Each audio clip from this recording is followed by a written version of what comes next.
U.S. border center scrutinized after team found with preemie.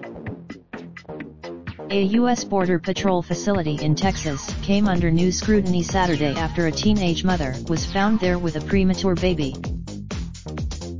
Immigrant advocates expected the facility in the U.S.-Mexico border city of McAllen to allow doctors inside to conduct health assessments, but it was not immediately clear whether those assessments took place.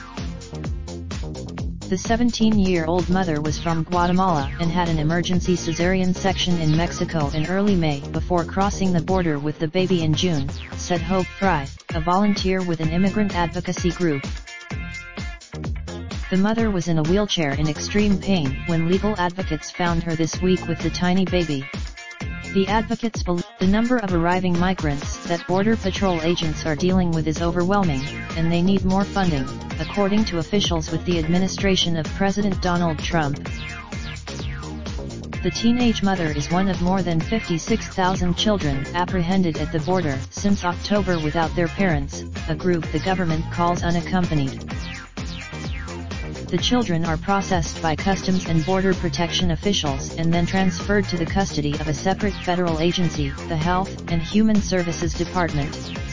The children are supposed to be released from the facilities to relatives or sponsors, but critics have said the administration has imposed restrictions that are keeping the children in custody for lengthy periods.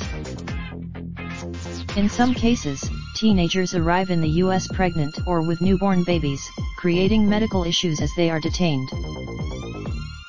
Trump administration officials have said Central American adults dangerously put their children in the hands of smugglers who transport them to the U.S., exposing them to violence and in some cases sexual assault.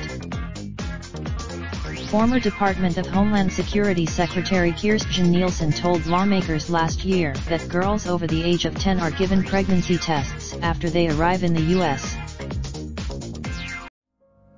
Raindrop, drop top, top smoking, no cooking the hot pot. Fucking on your bitch, yeah, that. Looking up, open the park pot.